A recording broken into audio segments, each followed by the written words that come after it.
up, but excited to be here with you.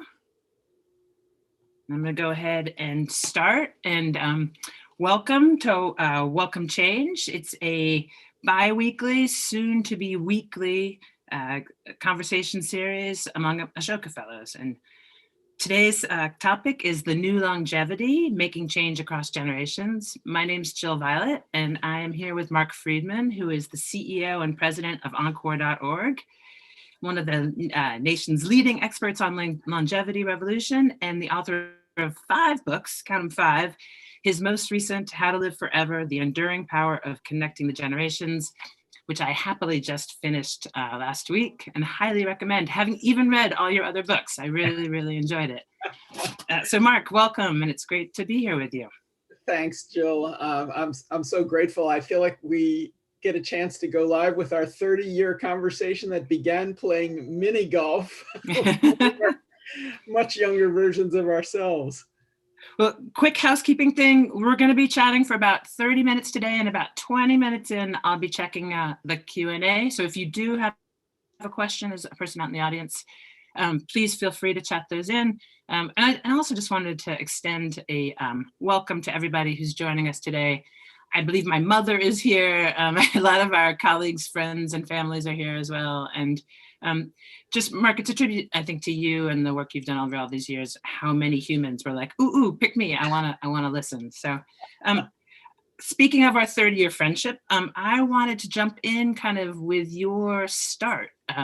I was struck in reading the book recently about, you really got your start working with younger people. Can you talk a little bit about, as a young man, making the transition from working with youth predominantly to then working with older Americans, and how that happened? Yes, absolutely. And I'm sure you get this question from young social entrepreneurs all the time. You know, how do I become a social entrepreneur? And I think for me, at least, it's been, very much an unplanned, unforeseen process. I started out working on kids' issues when I was young. I was in my 20s and got really interested in the importance of relationship and connection. Was involved in an early study of the Big Brother, Big Sister program, which showed spectacular outcomes for young people who were in these relationships. And at the same time, on a less uplifting note, at the time we did the study, there was a waiting list for Big Brothers, Big Sisters, and a lot of other mentoring programs that was half the size of the program. And it left this lingering question: if these kinds of connections and bonds work so well, where are the human beings to do that work? And became really convinced when I was in my 20s and 30s, and when the country was still looking out 20 years to this demographic change, that this repository of human and social capital was growing in the older population. And now that moment is here. Last year, 2019, was the first year in American history we had more people over 60 than under 18. We're a more old than young society, and that's led to a lot of concerns about a zero-sum game where okay boomer and okay millennial will be at each other's throats. But I think I've become convinced over all these many years that the needs and the assets of older and younger people fit together like pieces of a jigsaw puzzle. And we as a society, as social innovators, need to figure out how to realize that huge potential. I'm so aware of the through line of mentoring in your work. Like reading the book, you do such an amazing job of telling the story of the humans in your life who've been your mentors: Gil Stott, John Gardner, your dad. And actually, I owe you a debt of gratitude. I watched last night Keep On Keeping On. Yes. About Clark. About the jazz musician and Clark Terry. Yeah, and it's. I wondered, as you are now moving, having survived being a child prodigy, starting all these, and now you're moving into, in your 60s. Have you thought about how you yourself are gonna build the skills to be a great mentor? I mean, being mentored is one thing, but being a great mentor feels like a totally different skill set. I was wondering how you're thinking about that. It was in the process of writing this book that I realized that I was a lot better at receiving than at giving. My whole life, at every juncture, as you were suggesting, there had been older people who took me under wing and really helped in myriad ways, not only in practical ways, but in emotional ones as well. And now I'm the age that they were when they were giving so much to me. And I realized that I hadn't been thinking enough about that. And I started thinking back at some of the lessons. You mentioned John Gardner, who is somebody that we both have learned from, and who was a real mentor to Bill Drayton and a great supporter of Ashoka from the early days. And, I learned a lot from him about how change works. One of his my favorite lines, he was the person who implemented Medicare as Lyndon Johnson's Secretary of Health, Education, and Welfare. And he got up to introduce that program. He said, America today faces breathtaking opportunities disguised as unsolvable problems. I've been thinking a lot about that over the last few years. But at a personal level, to your question, I feel like the biggest lesson I learned from him, and it may be totally obvious, but he told me that he became a much better mentor and a much better person when he started focusing less on being interesting and more on being interested, and learned to be a good listener. I think that is the foundation for mentoring. It's also the foundation for continuing to learn, through these many chapters of life. And so I've been trying in some ways to be a more active mentor of young innovators, but also I think working on how we as a society can bring the talents of older and younger people together to mentor each other, to work towards jointly towards change, towards creating a better future. And I don't think we've done nearly enough about that. A lot of the way we've thought about the generations is, older people mentoring young people, like I started focusing on with the creation of Experience Corps, younger people trying to fight the isolation and loneliness of older people. But I think that there's so much mutuality involved, and there's so many ways that we can bring people together on equal fitting change makers of different generations to tackle the big problems of the day. Can I dig in a little on that? Like, I really thought the way you framed it in the book, like actually calling it age apartheid, really felt accurate and painful and hard to sort of recognize. And I wonder in this moment, right, with the pandemic, like just watching my own parents, and I'm like, they really haven't left the house in like a year, like in some like, like mostly, right? And so there's a weird way in which I feel like there's a tension between how the pandemic is making making more concrete this message that our old are vulnerable and need our help more than they're able to contribute, and they're more isolated. But it also feels like there's this moment, like you've talked about your neighbors who are sort of in locus grand parentis for your kid. It's like, can you talk about what you see as both the challenges and the opportunities of this moment for how we begin to increase the opportunities for generations to interact? Yeah, I'm so glad you raised both those points. Maybe I'll just take a step back for a second and talk about this question of age apartheid and that phrase that you used. So in the work that I did early in my life around Experience Corps, which was essentially a national service program mobilizing older people to work as mentors and tutors in low-income elementary schools, I think I was heartened by the research on that program, how much impact older people could have.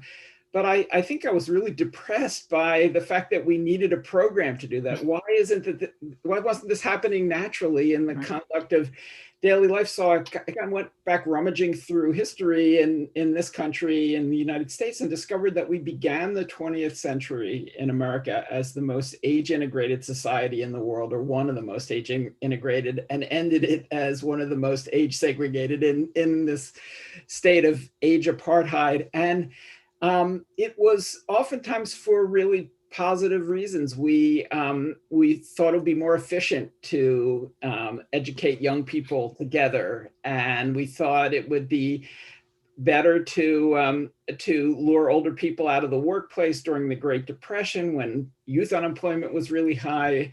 There were a whole set of social innovations that created this age grading of society where young people were in schools, middle people were in workplaces, older people were in places like retirement communities, nursing homes, senior centers, and the generational twain stopped meeting. And sure, there were efficiencies through all of those things, but I think we've lost something really fundamental about the human experience. And social innovation in many ways got us into this mess. And I think social innovation can get us out. I mean, it took spectacular creativity to invent retirement communities and senior centers. And I think the pandemic has driven that home. As you were saying, the message of, stay home, stay safe has really had an unspoken addition, which is, and stay the hell out of the way. This idea that older people were essentially a needy population, entirely vulnerable, not really in a position to help solve our problems. But then we have these images of Dr. Fauci and RBG and John Lewis and all the older people who joined younger people in the protests and racial reckoning of this past year. And I think that we need to remember that as well. And I think we need to come face to face both with the loneliness and social isolation issue that I think this age apartheid has helped worsen, and also with the close cousin of purposelessness. And Freud said that the keys to life were love and work, were strong social ties and a reason to get up in the morning. And that's certainly true in later life. And the pandemic has really impeded both social ties and that deep sense of purpose. Yeah. I tend to go away from Freud and more towards the Jungian kind of meaning, mastery, and community. And it's listening to you talk, I'm so struck, like learning and joy are not efficient processes, right? Like they are inherently inefficient. And I am so struck about all this sort of things that we intuitively know as humans navigating the world about, in any case, that being just with humans that look like you is it limits your worldview. It limits the opportunities for really growing and understanding the world around you, whether that's being a college student surrounded exclusively by 18 to 22-year-olds, or the way just so many of the sort of lessons in the last year have pointed to, as has all of life, around just the racial segregation that happens in our country and how it holds us back. I appreciate adding the age dimension to it. I think just the whole conversation about how intersectional all of this just feels so clear. No, I'm glad you brought up Jung, because we don't usually think about Jung and social entrepreneurship together, but in 1932, he wrote an essay, The Stages of Life, and he essentially argued that we were creating a new stage of life between midlife and anything resembling old age, and that we needed to create the institutions for that. He said, if we live the afternoon of life according to the program of life's morning, things are not going to work out well. And he asked, where are the colleges for people in their 50s and 60s? Where are the other institutions that can help us prepare, not just practically, but developmentally for this period of life that in a lot of ways is kind of at the intersection of, experience and mortality, time lived and time left to live.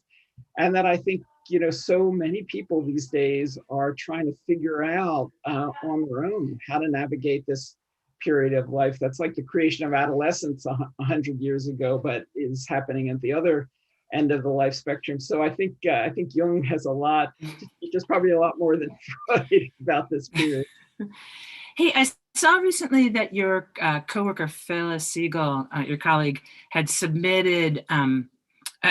There was a proposal, I can't remember where it was, in the Washington Post, it was somewhere, but this whole idea about a vaccine corps that was staffed by both older adults and younger adults kind of in tandem working. It just struck me as such a powerful idea, with a lot of things to be figured out. But can you talk a little more about that? And like, what do you see? What are other sort of ideas that are being sparked by this moment? Yeah, I love this proposal and it grows to some extent out of a program we have at Encore, the Encore Physicians Program, where retired doctors, nurses are working in community health clinics, which are facing shortages of medical staff. And there's so many young people who are involved in contact tracing and other aspects of dealing with the pandemic. And we thought, what about if we brought these two converging sources of talent together to focus on one of the most urgent issues that we're facing? And I think it opens up this whole question. You and I both thought a lot about service and national service over the years, and even service has been kind of in a state of age apartheid. We've had AmeriCorps and the Senior Corps through the Corporation for National Service, but the twains haven't met. And I think there's a huge opportunity right now to think about not only bringing the human capital of these two generations together in ways like this vaccine corps would, but also to use service crossing generations as a way to bridge difference. Ann Applebaum just wrote in The Atlantic that we're going to have to coexist in the coming years with people who don't agree about a lot when it comes to politics. And one of the ways to do that is to change the subject. Instead of arguing over politics, we can focus on the changes we'd like to see in our communities. And I think one of the big divides that people are concerned about is the gray-brown divide, and some of these generational differences. So I'd love to see more innovation around bringing older and younger people together in service, not just because of their complementary skills, but also because of the chance to forge bonds and bridge divides. Yeah, that's definitely been my experience. And at Playworks, we've partnered over the years with Encore and had some extraordinary fellows. And I know Dick Johnson's on the call, I believe, calling in. Coach Dick had retired and had been volunteering at a school where Playworks had a coach. And Carolyn, who was our Playworks coach, and Coach Dick, they were the dynamic duo. And it was in working so closely together that they taught each other just invaluable lessons that ultimately made the program so much stronger. And the kids really, ultimately totally won. And I wanted to ask also, sort of somewhat self-interested, I've been doing some work in the last few years looking at redesigning the substitute teaching experience. And you and I have talked a lot about that. And your dad, in fact, in his retirement, became a sub. It just feels like an exemplary sort of way for older adults to plug in because of the flexibility. Can you talk a little bit about your dad's experience? I'm so glad you asked, because as you know, I'm a huge fan of Substantial, not only in theory, but because my father was kind of a one-man demonstration project. He wanted to be a teacher. He loved working with young people, but for financial reasons ended up becoming a school administrator. He was the head of physical education for the school district that he worked in. And when he retired in his early 60s, he decided to go back in the classroom as a substitute teacher. And it was the most fulfilling period of his career. He got to return to what his purpose in life was at this period. And he substitute taught into his 80s. And so I saw what it did for him in terms of giving him a sense of purpose, a reason to get up in the morning. And he was a really great teacher. So I think what you're doing in Substantial, it reminds me of a number of other efforts that I've seen underway by social innovators around the world to get older people into education. One of my favorites is in the UK, Lucy Kellaway, who's a business columnist at the Financial Times for over 30 years, beloved figure in the UK, had a daughter who went into the British equivalent of Teach for America. And she was so impressed with what her daughter was doing. As Lucy Kellaway was approaching 60, she decided to to follow in her daughter's footsteps and become a math teacher. And she went further. She wrote a column in the Financial Times calling her peers, people of a certain age, to quit their jobs and follow her. And she created something called Now Teach. And initially there were 1,000 people who signed up for 20 slots. And they've since expanded the program, but it showed the pent-up demand of so many older people to go into the classrooms, and now they need to do now substantial in grade 2. Well, and I love the way you frame this sort of this insight in the book, and it resonates for me. Like I'm 56 and I've had this sort of career in social entrepreneurship, and I really do increasingly feel like I'm more and more interested in less in what I'm going to do and how do I support others and how do I center younger voices, more diverse voices. And I at the beginning, I mentioned this movie, Keep On Keeping On, and Clark Terry, and like, here's this guy who was like, maybe one of the best trumpeter, Jones says he's like the best trumpeter to ever live. And throughout his life, he was a mentor. Like he mentored Quincy Jones, Miles Davis. But at the end of his life, or not, in the sort of middle, sort of the winter, he really turned his whole attention to teaching and mentoring in a way that, even though he was like a world-class trumpeter, he was even maybe more of a world-class mentor. Like, anyway, the whole thing just felt so true. I did want to, before I turn to questions, you talk so much about music and movies in your book. My question before we turn to questions is, you're on a desert island, you only get to take one musical artist with you. Who is it? And also your favorite all-time movie. Okay. Well, first maybe I'll answer them in reverse order and Okay. say that for everything that we're talking about, I think Keep On Keeping On is my favorite all-time movie. And in fact, Encore is going to be hosting a conversation about it next month, because it's just been, Clark Terry's passed away, but it would have been his 100th anniversary this year. And Quincy Jones has been celebrating that. And the film is a story about Dizzy Gillespie thought Clark Terry was the greatest trumpet player ever, who, when he reached his 70s, went to teach at a jazz-focused university, and he met a 20-something-year-old pianist named Justin Coughlin, who was blind and been blind since his adolescence, and Terry was losing his sight through diabetes, and he sought the young musician out to teach him how to live in a world of darkness. He'd always been afraid of the dark, Terry had. And so it started out with the older person reaching out to the younger person, and then he became Coughlin's mentor. So anyway, really wonderful film. And then to answer your first question, I have to remember what it was. Your desert island, you only get to take one musician. Yeah. They're complete works of one musician with you to the desert island. Yeah, I haven't said this before, but the song and the musician that influenced me probably more than anything else is another musician who passed away a few years ago, Guy Clark, who came out of Austin and is kind of a great singer-songwriter, and he wrote a song, Desperados Waiting for a Train, which Rolling Stone picked as, I think, number 80 in the 100 best country songs of all time. And it's a story of his older mentor and the relationship between the two of them. And, we can talk for all we want about statistics and the rational arguments for why we do the work that we do. But I think for me, when I heard that song, I kind of knew my purpose in life. So I highly recommend it. Okay, we have a bunch of questions, so I feel like I've been piggy with your time. So let me turn. First one that we got is, thrilled to see you, Marc. In your latest book, you speak of rerouting the river of life as we age.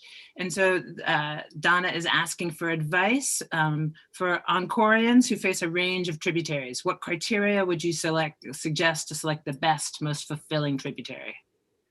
Well, the whole idea of rerouting the river of life, the most important study of happiness in later life, the Harvard study of adult development, shows that older people who forge bonds with young people are 3 times as likely to be happy as those who fail to do so. This is not 10% happier. I read that book, it's great, and I'd like to be 10% happier, but to be 300% happier.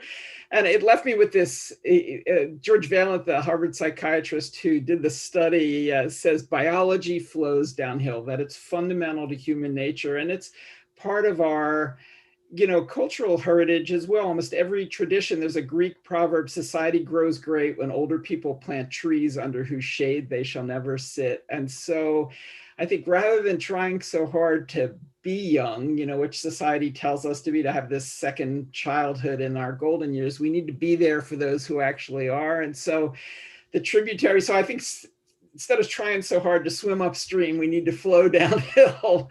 And I think working with younger generations in myriad ways is the fastest route to fulfillment. And I would say too, when I first heard the title of your book, How to Live Forever, I kind of did this sort of like Scooby-Doo dog head on, like, yeah. What? That doesn't sound like Marc. And I really appreciated that. Well, you could say a little more, like you're not sort of in that vein of the Silicon Valley, like you're not pushing for cryogenics with this. No, in fact, it started out as a critique of cryogenics and all these Silicon Valley narcissists who were trying to defeat death. There's a great story about Larry Ellison, who was, said at one point he's contemptuous of death, and Michael Kinsley, the founder of Slate, responded saying, it matters a lot less what Larry Ellison thinks of death than what death thinks of Larry Ellison. And I think we need to focus less on, extending life endlessly and more on the quality of life and how our own life flows into that of future generations. I had in the book I wrote, the real fountain of youth is the fountain with youth. And I think that we need to reroute in that way as well. Along those lines, Michael Zakaris, our mutual friend, asks, I've spent time in Ireland and always struck by the pub as a daily gathering space for people across all generations, drinking, socializing, being together in community. What are those spaces in America today, or how do we create them? Yeah, I love that question, because I think we need to think about where people spend their daily lives, and how work, community institutions, housing. I think housing is one of the most important and promising areas for social innovation that brings generations together. I think we need to be as creative in bringing people together as we were in splitting them apart. And think of the housing, senior housing, retirement communities.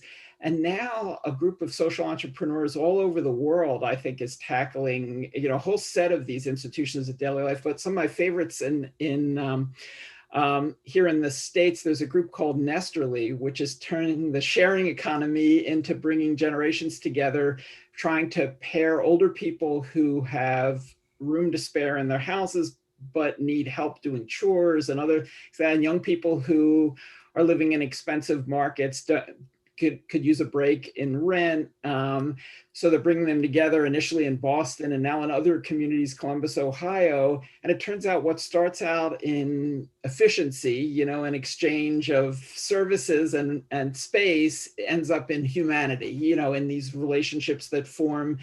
Because I think that the key to all of this, whether it's in housing or in educational settings or workplaces, is a combination of proximity. We're just not proximate enough with people of other generations. We physically separated people out by age, and shared purpose, people who have a common interest. And so I think, there's some obvious places to start in other areas too, like we've got senior centers and preschools. Well, in communities all over the country, those two institutions are being brought together.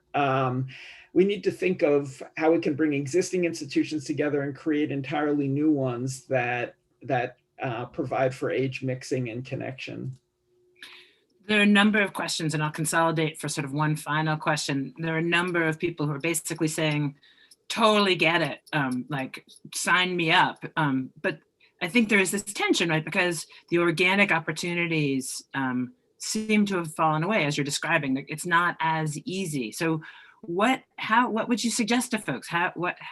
Where should they, if people want to do this kind of work, how might they best plug in? Mm-hmm. Well, I think, this I know we have a lot of social entrepreneurs on this call, and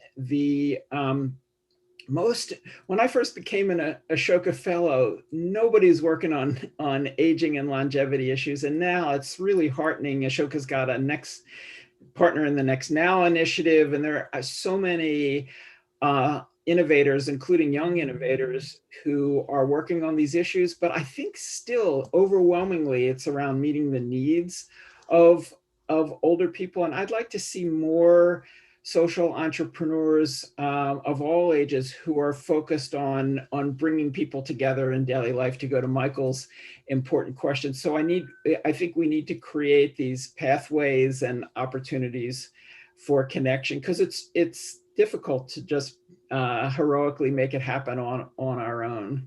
Yeah. All right, I'm giving you one more question, since you basically said you all do it. So I'm going to go back on that. Even as we're talking about this, right, and age discrimination is alive and well, and we know it's true, and we've talked about age apartheid. We are entering a phase, or we're continuing a phase where we have, I think I heard either you referred to it or someone else, as we live in a gerontocracy, right? We have the oldest president we've ever had, Nancy Pelosi, the leadership in our country. And I know there are people calling in from other countries as well, but in the United States, at least, we have this really a preponderance of older people leading us, even while we're sort of wrestling with, just sort of not knowing exactly how to make intergenerational things work out so well. Any thoughts? If you were advising the president in this moment, he has an extraordinary bully pulpit to address this issue from. And thoughts on that? Well, especially in the context of the inauguration and seeing the president and Amanda Gorman on the same stage, both talking about creating a better future. There are lots of people who think that the generations are at each other's throats and should be, there was a book by Jill Filipovich earlier this year, OK Boomer, and I heard her speak, and she talked about how she favored power sharing between the generations. But I think we can go so much further than power sharing. I think the joint power of the generations, from the skills of older and younger people, through kind of conveying to all to people of all ages that being a change maker is a lifetime enterprise, and we can move through these different passages. So I would say to the president, first of all, start with service, a call to action to all generations to come together to solve the big problems of the day. And then even on, in a more discrete level, Ashoka Fellow Ai-jen Poo has led the way on a comprehensive care agenda, thinking about care for elders and care in early childhood together. I think we should think about how the generations can care for each other. How can older people be involved in early education, for example, in ways that are mutually beneficial? So I think rather than looking at the world through the lens of age apartheid or age conflict, we need to adjust to this multi-generational moment that's already washing over us. Yeah, that, Marc, it's a perfect setup to conclude, and to thank you for getting to hang out with you and talk. Thank to Ashoka for making this possible. You are a dear friend, and this has been a joy. I did want to actually, building off of Marc's reference to Ai-jen Poo, look out for the next Welcome Change, which is going to be happening on February 10th about prioritizing care. And we'll hear from two Ashoka Fellows championing a culture of care, Anil Patil, who is mobilizing a large network of caregivers in South Asia, and Canada-based Al Etmansky, who established the world's first savings plan for people with disabilities with his partner. They'll be talking to your colleague, actually, Martha Deevy, who's the director of Stanford Center for Longevity. So that's on February 10th. It is, as always, super fun to hang out with you, even virtually. And thanks to everyone for calling in, and thanks to Ashoka for being such a great force for change making. So with that, we're going to say bye. Take good care.